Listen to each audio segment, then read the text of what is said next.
Lo tenemos a Alberto Costa para charlar como casi todas las semanas. ¿Cómo estás, Alberto? Buen día. Hola Martín, buen día a todos. Bueno, qué semanita, ¿no?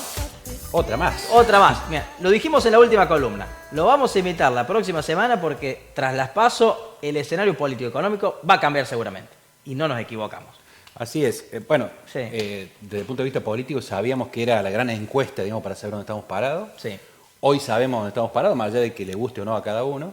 Y esto tiene sus repercusiones económicas, ¿no? Que se vio ayer claramente con el salto devaluatorio que tanto se había negado Massa y que lo dio, y con otras medidas como el aumento de la tasa de interés, como bueno, algunas restricciones en la compra de dólares, digamos, el dólar MEP, algunos movimientos tendientes a tratar de generar un espacio para tener unos 2 meses que le den posibilidades económicas y políticas. Para enfrentar la elección general, Exacto. claro. Hace un rato hablaba con un colega tuyo, José Simonella, titular del Colegio de Contadores de Córdoba. Que es de Villa María, Simón. Que es de Villa María, exactamente, que es de Villa María. Y decía que en realidad la devaluación ya la tenía acordada con el Fondo Monetario antes de las elecciones, solo que no la podía decir. Y que fue independiente del resultado electoral. ¿Pensás que es igual? Tal cual, Sí. era una condición. Ya se venía diciendo, él lo negaba, que era la condición Para básica desembolsar. para poder desembolsar. Claro. Y bueno, la tomó a los 10 minutos de las elecciones, porque 15 minutos era tarde. Sí. Y bueno, a eso le sumó un aumento de la tasa de interés para tratar de que la gente, porque el dólar aumentó de golpe, no se vaya al dólar, tratar de mantener también el dólar en un valor más o menos estable. Lo que está buscando el gobierno básicamente es generar un espacio de una cierta estabilidad, porque esto va a tener repercusión en la inflación, indudablemente. Claro, esa es la pregunta siguiente, ¿no? De ese 22% de aumento del dólar oficial, ¿cuánto se va a trasladar a la inflación en los próximos 2 meses? Es la gran discusión que tienen los empresarios hoy, porque hay de todo. Hay productos que no tienen precio, hay productos que lo han subido estratosféricamente, otros que ven si lo suben porque pierden venta. Otros que no venden directamente. Esto genera una verdadera revolución en el ámbito empresario y complicaciones, porque obviamente hay que tomar decisiones de tipo económico, comercial, en función de estos nuevos valores, pero indudablemente que va a tener una repercusión económica en el tema precio, que, digamos, va a tratar de ser salvada con lo que viene en la segunda etapa, que no se dice todavía, aunque ya hay algunos corrillos, que son algunos aumentos masivos en términos de salario y posiblemente de jubilaciones para tratar de compensar esta situación y darle un aire positivo a las elecciones. Bueno, eso es clave lo que estás hablando ayer, Alberto, ahora, porque ayer lo escuchaba a Agustín Rossi, que es el candidato a vicepresidente de Sergio Massa, además jefe de gabinete de Alberto Fernández. ¿Te acordás de Alberto Fernández, el presidente de la Nación? ¿Eh? Bueno, decía que hay 2 cuestiones que están analizando. Por un lado, una suma fija para los trabajadores regularizados y por otro lado, la posibilidad de un aguinaldo para los monotributistas categorías A, B, C y D. Y es un poco esto, ¿no? Inyectar dinero a la gente para poder compensar estos aumentos y también para tener posibilidades electorales. Sí, en realidad es más de lo mismo que se viene haciendo. Esto son medidas que tratan de cambiar un temporal muy complicado de la economía, muy complicado de lo político, porque vos lo sabés mejor que yo. Digamos, un gobierno que tiene un resultado, podría haber sido peor también. Sí, salió tercero, pero podría haber sido peor. Pero podría haber sido peor, con lo cual, digamos, muy menguado su poder y está tratando de tomar medidas para el sprint final, porque este sprint final corren 3, digamos, como las carreras de bicicleta. Están largando casi iguales, pero son totalmente diferentes, con posibilidades diferentes, y para el gobierno, digamos, es una contra la economía, pero es un elemento a favor tener la posibilidad de maquinita, que no la tiene, por ejemplo, Juntos por el Cambio. Entonces, hay que ver cómo juega eso en la gente, ¿no? O sea que esta inyección de dinero vendría sí o sí desde la maquinita. Y obviamente, digamos, no tiene posibilidades hoy el gobierno de tener un financiamiento genuino. Digamos, lo que van a recibir de dólares del Fondo Monetario es básicamente para incrementar reservas, darle algún respaldo. Digamos, lo que está tratando de buscar el gobierno es anclar el dólar, que lo dijo durante 2 meses y medio, lo dejó en 3.50, 3.65, digamos, y esa referencia dejarla clavada. ¿Eso qué le genera en términos de dólares? Que un exportador que tiene que vender soja, por ejemplo, le conviene vender hoy y no dentro de 60 días que va a estar lo mismo.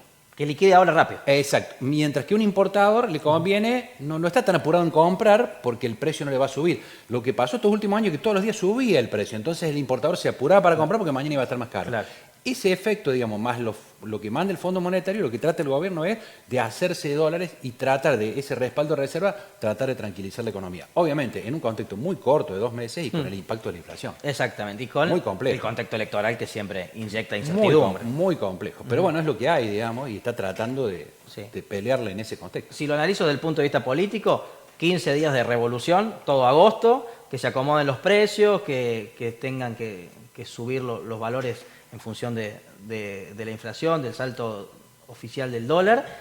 En septiembre más o menos acomodar el cuerpo y octubre en el sprint final tener posibilidades. Y digo, y eso lo hizo Macri. Eso en el mejor de los casos, ¿no? Estamos hablando de que salga todo como quiere, como pretende el gobierno, porque si falla algo... Sí, pero a Macri le salió.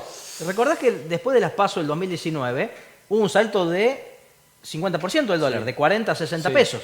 Sí. Y nadie le veía posibilidades electorales a Macri en ese agosto. Sí. Pero llegó a octubre mejor, llegó más fortalecido y subió 8 puntos respecto a la primaria. No le alcanzó para la segunda vuelta, pero hizo una buena elección. Hay una gran diferencia, que no es económica. Hay un candidato anti ese sistema. Claro, claro. Es decir, hay un candidato con gente que dice, estoy harto de toda esta engaña pichanga de los políticos. Sí.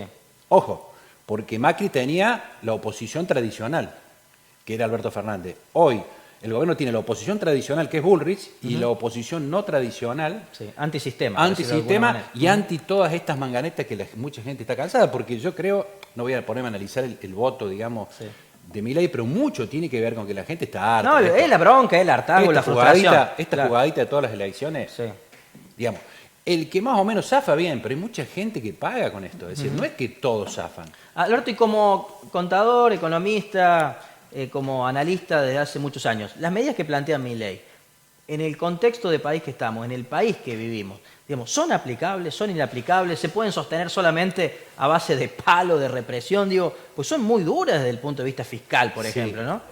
Digamos, las medidas económicas son técnicas que se toman en un contexto político. Es decir, a veces yo puedo tener la mejor intención, la mejor idea o medida, pero no la puedo tomar por el contexto político o porque no tengo el poder suficiente para hacerla. Entonces, esa es un poco la discusión. Más allá de que hay algunas medidas que son realmente revolucionarias en el sentido de cambios radicales, como cerrar el Banco Central, como dolarizar, después hay que ver la condición, la factibilidad política de poder hacerlo. Claro. Y me parece que esa discusión no está puesta en el tapete. Y el otro tema que yo observo por los comentarios de algunos votantes de Milei, mucha gente cree que Milei es la solución, digamos, el Mesías que viene a solucionar todo. Porque un poco el mensaje que tira es él. Ahora, eso hay que bajarlo a la realidad. Y acá se aplica el famoso teorema Baglini. Es decir, cuando Milei se acerca a la presidencia, muchas de las cosas... Hace un año atrás la dolarización era inmediata. Hace 6 meses era dentro de un mes. Ahora no sabe cuándo va a ser la dolarización. Y vamos a ver, y dentro de un mes, y ya no sé si va a haber dolarización. Mientras más te acerca al poder, más la verdad decís de la realidad. Ahora, la gente que lo votó a Milei, no escucha eso, está enceguecida pensando que es el Mesías. Yo creo que tiene mucho que ver como reflejo de todo lo que ha pasado estos años. Muchas veces hemos hablado, Martín, digo, ¿cómo hace la gente para aguantar 5 años de inflación, 5 años de devaluación, 5 años de verso de la economía?